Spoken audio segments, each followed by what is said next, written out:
When last we left Yuka, new acquaintances were made. Friend or foe, we're not sure yet, but the last file ended with someone saying that beyond the camp that she now stayed in, there are men hanging from a tree. Lusa, one of these new acquaintances, told her so. We'll now see what happens next.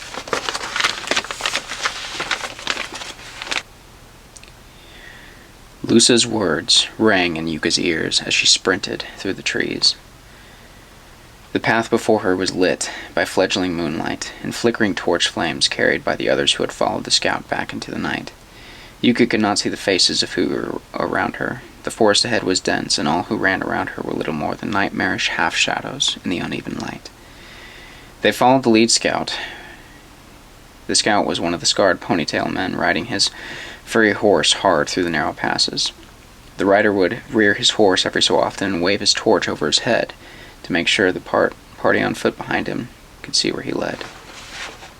Yuka shivered. Her clothes were still damp from that morning, and she was beyond the warmth of the candid campfires. Quick on her feet, she was near the head of the party, sprinting after the scout. The world beyond her was soon all darkness and dull blue moonlight, save for the small glimmers of the scout's torch. Please do not be Takani.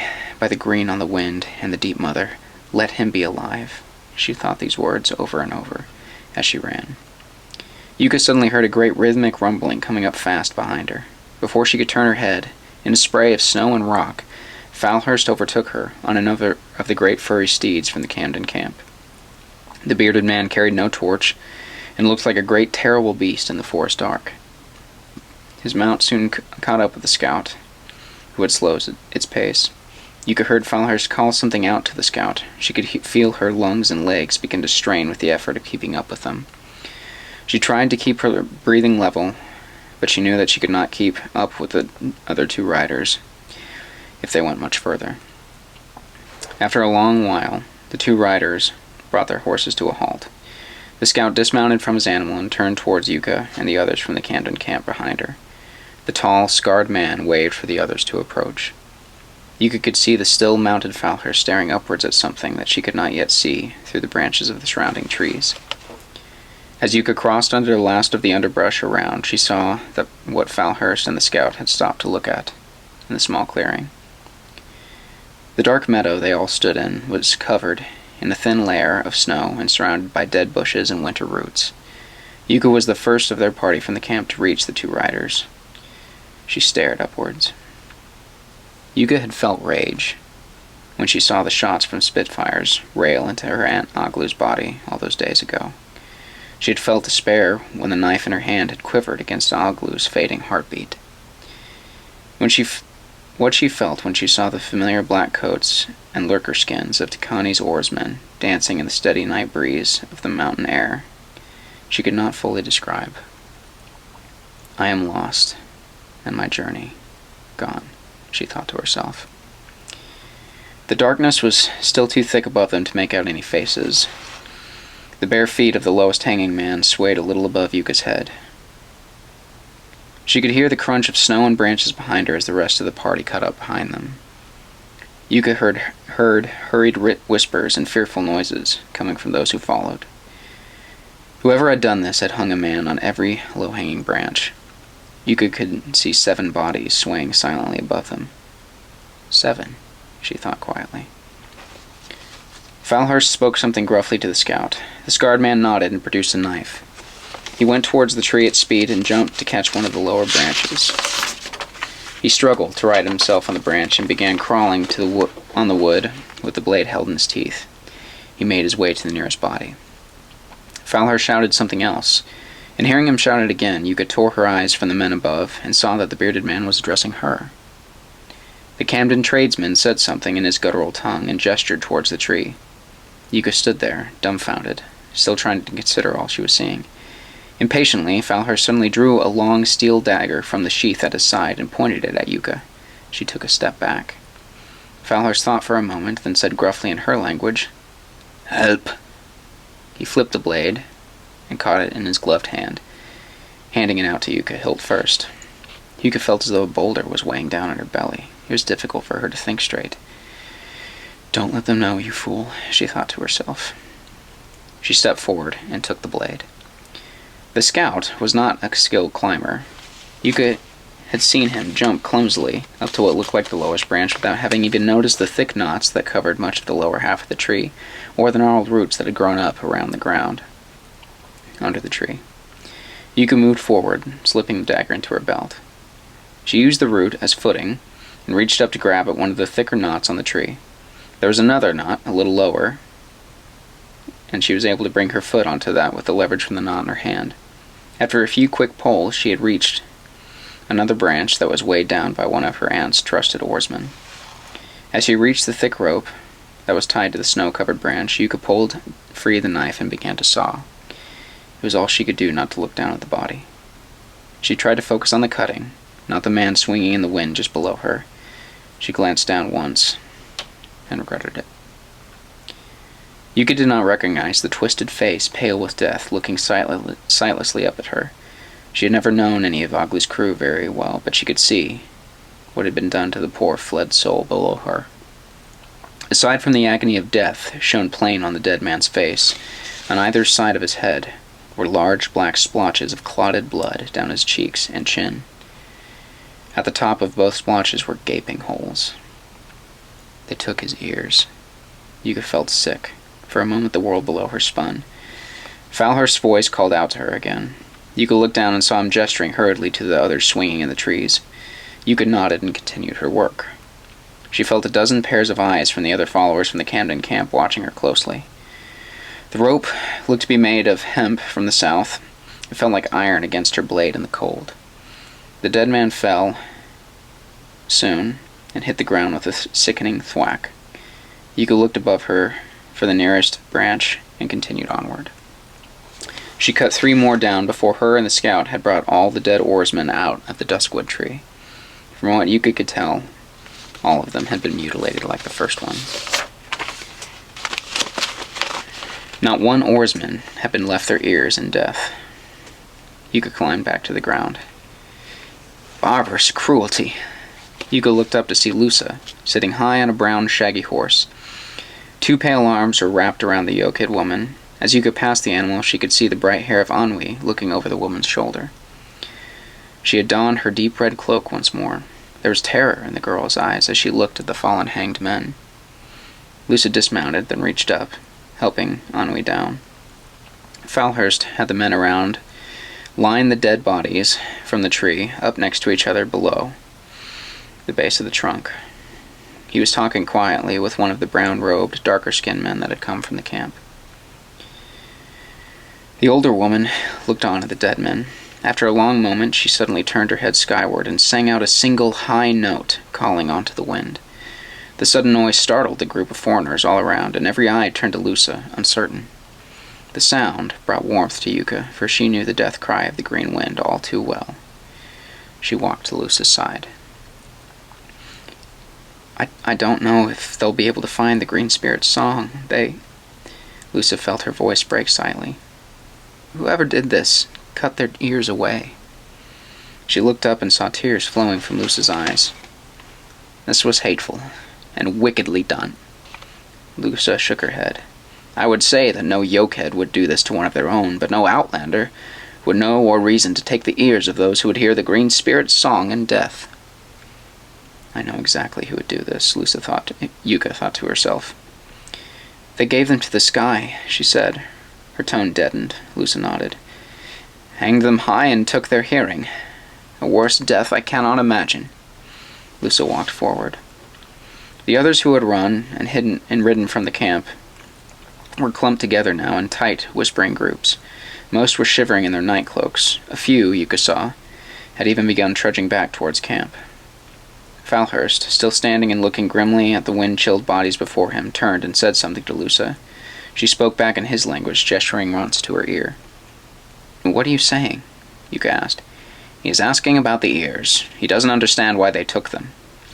Does he know nothing of the green? She asked. Lusa held up a hand to quiet Yuka. The girl bit her tongue on her questions. Falhurst pointed at Yuka and said something else to Lusa. Lusa turned to her. He wants to know if you knew these men.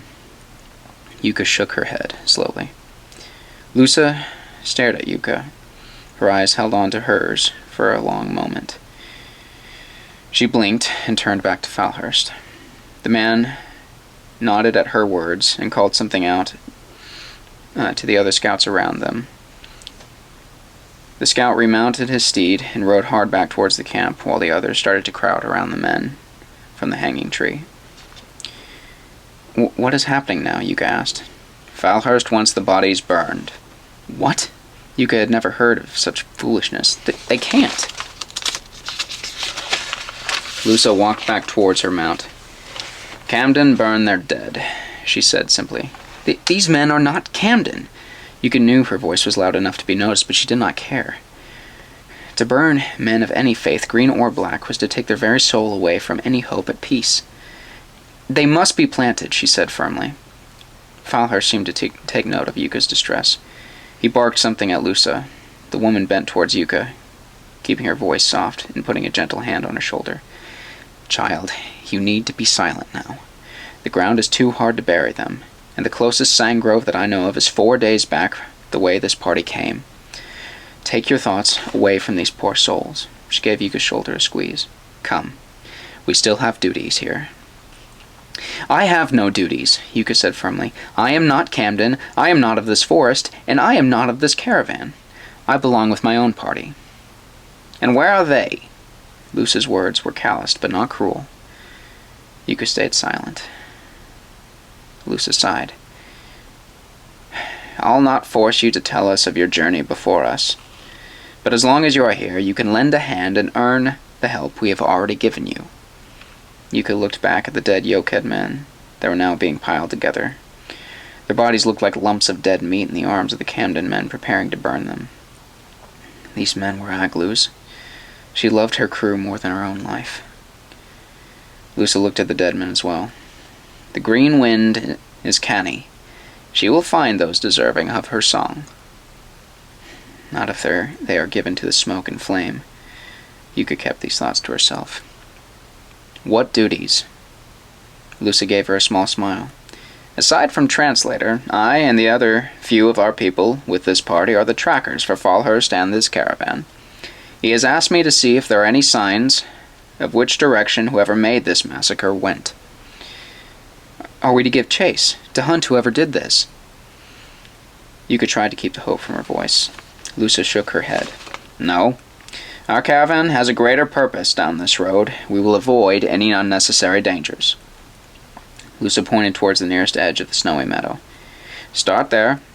Look for footprints of any kind that don't have 4 legs. I trust your greenerous mother did right by you? Yuka nodded. No wind, track, tree, nor mountain holds mystery for me. Then hurry on and tell me what you find. Yuka nodded and walked towards where Lusa had indicated. She passed Anhui, still seated on her horse. She had not taken her eyes off the dead men Falhurst was calling the men to crowd around. He then called Anhui to come down and help them. Anhui, Yuka called out. The girl turned to her. Yuka kept her words simple. Be safe. The girl smiled warmly and nodded back. And also for you, she said.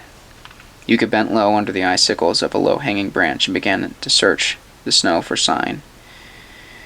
She would help Lusa and the Camden of this caravan, looking for traces of the people that did this. She knew it was the Sky Criers. No one else could have done this terrible act.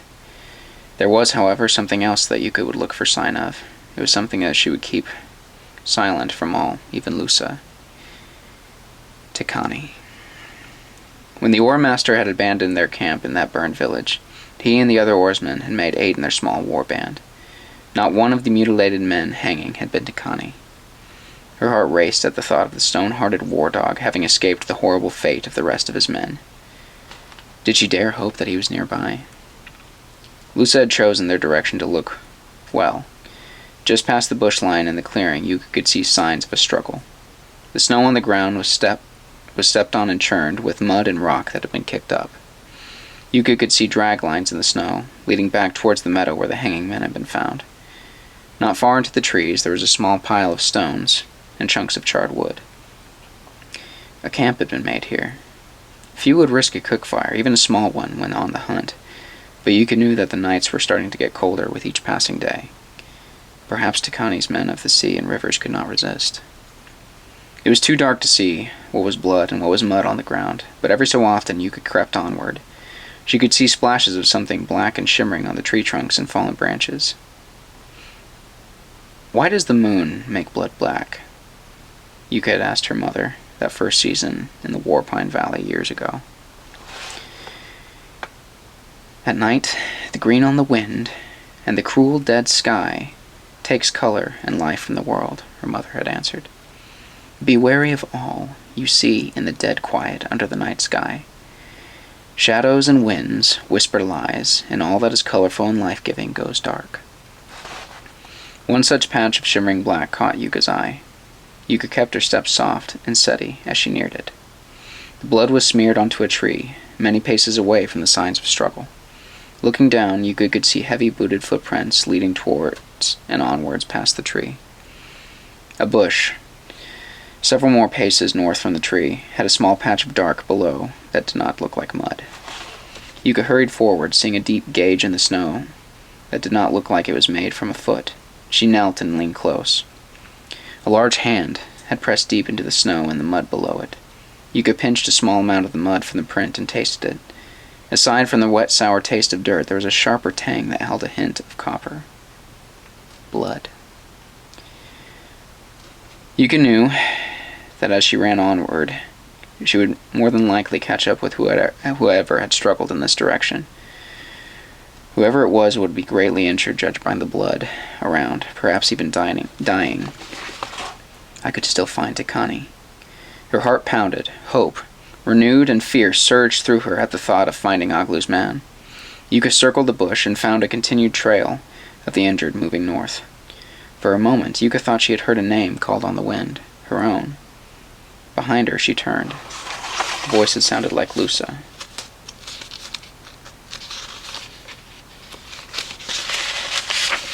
"I cannot turn back now. Not now. Takani is so near. She may have lost Aglu's totem, but she would not lose her aunt's most trusted man. If he is not so injured, we will continue on, away from the Camden, and return to the Light Rider and Nanook." This she swore to herself and the Green Spirit in silence. Yuka froze when she heard the groan. Looking around wildly, she searched for the sound again. Another sound, this one closer to a whimper, met her ears on the wind as she ran towards it.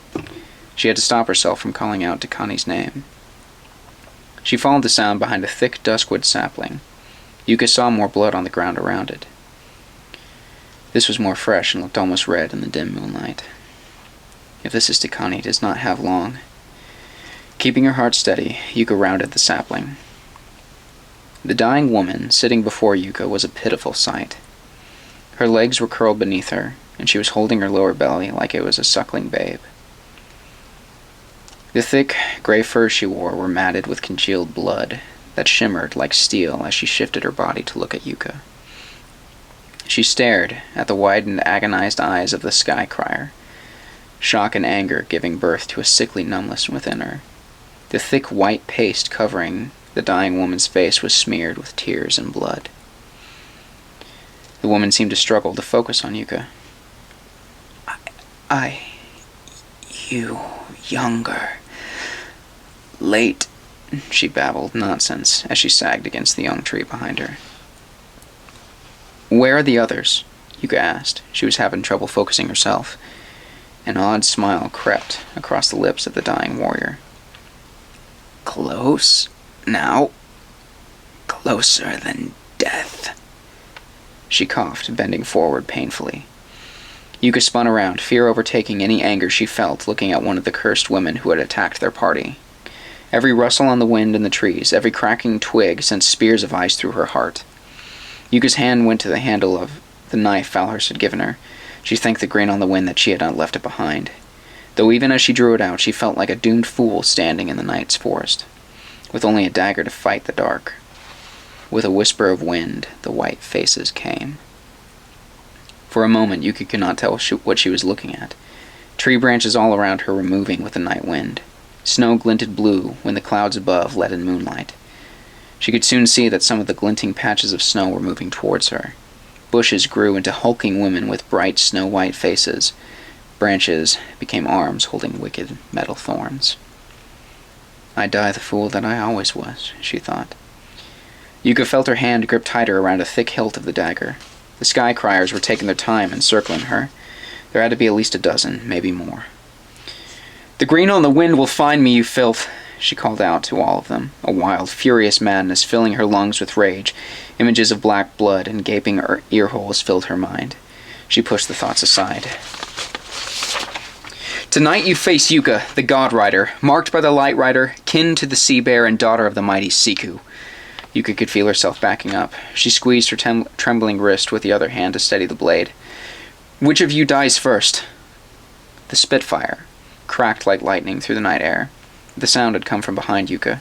She threw herself to the ground, feeling like her chest had just exploded. She shivered in the snow as she waited for death to take her on the wind. She waited for a long while. "Rise, idiot," Lusa said after a moment. Yuka opened her eyes and looked around. Every white face and hulking shadow was gone. Behind her, Lusa sat high on top of her horse. A short Spitfire was smoking in one of her hands. Relief like water from a hot spring washed over Yuka. Behind the mounted woman, Yuka saw Falhurst on his own mount, with Anhui sharing his seat. Some of the other scarred men with braided hair from camp were making their way through the trees with long blades or Spitfires in their hands. Yuka felt herself shaking. She could barely get words out. The sky criers, the ones that hanged the men, they were many. There could be anywhere. Calm, child. Lusa held up a hand to stop Yuka speaking. She did, reluctantly. It felt as though her heartbeat was shaking her entire body. Lusa called over her shoulder towards Falhurst, saying something in his tongue. The bearded man called out to his scarred men. Several of them ran forward into the darkness. Yuka wanted to shout out a warning to them, but knew that there was nothing she could say that they would understand. Let them about their business. Jailers are stout fighters, and relish a good chase in the dark. Lusa tucked the still smoking Spitfire into her belt. Yuka did not know what a jailer was, but nodded. Lusa looked down at the sky crier still slumped against the sapling. She slid off from her mount and knelt to look closely at the fallen woman. After a moment, she pinched a small amount of the paste from under the sky crier's ear and rubbed it between her thumb and forefinger. "Weak," she muttered softly, "and cowardly." Lusa turned to Yuka. "It is the madness of the division of our people that pushes fools to these lengths." She walked back to her mount. "It is high time that we make our way back to camp. Dawn will soon be upon us, and I need to speak with Watt about finding you a good mount." Yuka followed Lusa towards her steed, but stopped in her tracks. "Why would you give me a mount?" Lusa chuckled, speaking over her shoulder. "Do you wish to follow the caravan on foot? We break camp at first light." Yuka stayed, planted in the snow. I cannot ride with you all. I have nothing to give for payment, and I must return to those I travel with." Lusa gave a frustrated noise. She turned back to Yuka. "Listen, child. You may bear the kankin of a tested woman inked into your flesh, but part of being a woman of yokehead is knowing when your circumstances are beyond your control." Despite her relief that Lusa had come to her rescue, Yuka bristled. "Are you saying I have no control of whether or not I stay with you? I will not be a captive. Not of you,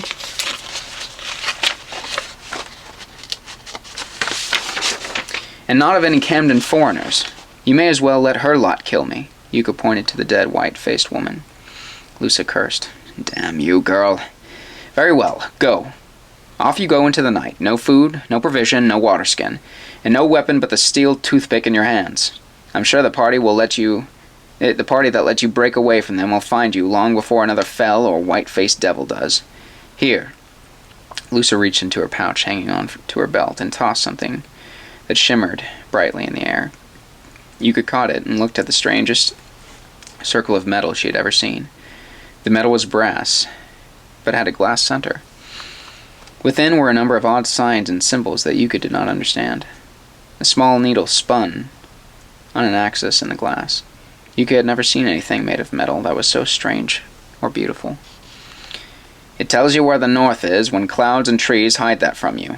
Take it with my blessing, though I'm sure that you need no help from foreigners or those of your own people that work with them." Yuka stared at the circle of brass for a long time. She wanted to throw it like a stone back in Luce's face. She wanted to hurl the knife into the snow and curse the night around her. She was right. As much as I hate her for it, I will not get far like this. She looked up at Luce ruefully. Sympathy for the girl seemed to win out over Luce, and her angry expression relaxed slightly. "Ride with us, girl. There is use for you here. Earn your keep, and we will have you kitted out for your journey home before the moon cycle ends." "How will I earn my keep?" Yuka asked suspiciously. Luce smiled. "You are to join me and the other Yokehead women as a tracker. And we could also use another tutor in our tongue, as I'm sure you could tell." Yuka remained where she stood for a moment. The Light Rider and Nanook will still have another full moon cycle before they reach Tunguyuk, she thought to herself. I could find them in that time. She thought of the man that had been the entire reason she had left her party in the first place. Takani must wait, for now. He is either dead or too far gone for me to ever find him in these unfamiliar mountains. "I will go with you, but before the moon is full once more, I go off on my own." Luce nodded. "I swear by the green on the wind." She gestured for Yuka to join her on her mount. Yuka looked uncertainly at the shaggy animal. "I've never ridden one before." Luce righted herself atop the animal and bent to lower her hand to Yuka. "You will learn, as all the strong must do." Yuka took her hand and climbed unsteadily onto the animal. "Where's this caravan headed?" Her words almost faltered as she struggled to balance on the smelly beast. Luce nudged the animal along with her knees and nodded southward. "Towards where the world of tomorrow will be decided. We make for Tunguyuk." And so common ground is found. We will see next time just how straight their path is to the destination.